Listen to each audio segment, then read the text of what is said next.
الرحمن الرحیم، یہ جنگلی انجیر ہے۔ ہم اسے بچپن میں دیکھا کرتے تھے۔ اس سے جب ہم یوں توڑتے ہیں تو یہ دودھ نکلتا ہے۔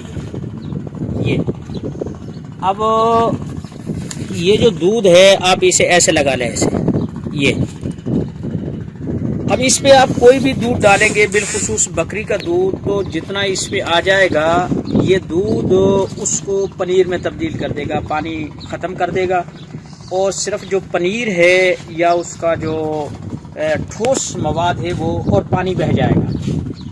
یہ ہم بچپن میں کیا کرتے تھے، بکریاں ہوتی تھی، اس پہ ایسے لیا اور ایسے کر لیا، اسے کہتے تھے بھئی دہی جما لیا۔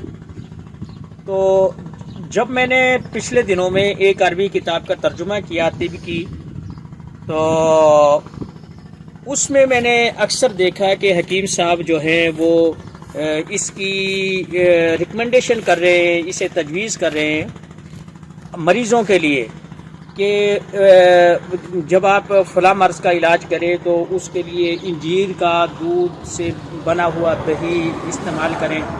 تو یہ میں اس لیے بتا رہا ہوں، یہ یہاں بہت ہے۔ میں یہاں چکوال کے علاقے میں آیا ہوا ہوں، یہ اٹک، چکوال اور ان میں یہاں یہ بہت ہے، یہ دیکھیں، یہ ساری چیزیں۔ تو ایک یہ بہت قیمتی چیز ہے، اسے ہم جنگلی انجیر کہہ سکتے ہیں، اور کیونکہ ہماری طب میں یہ عمومی طور پہ استعمال نہیں ہے۔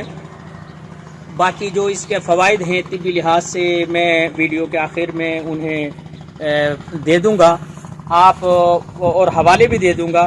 تو یہ ایک ایسی چیز ہے کہ ہمارے جو دیہات میں حکماء ہیں یا لوگ ہیں وہ اس سے فائدہ اٹھا سکے، اور یہ ایک قیمتی چیز ہے۔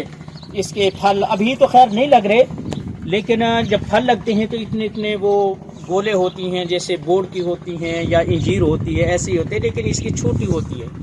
تو یہ ایک ایسا پودا ہے کہ جو اس سے بھرا ہوا ہے طبی فوائد سے۔ تو اس سے میں یہی چیز کہوں گا کہ جو لوگ دیہاتوں سے تعلق رکھتے ہیں جہاں یہ چیز موجود ہے، اس سے ضرور فائدہ اٹھائیں۔ وما علینا۔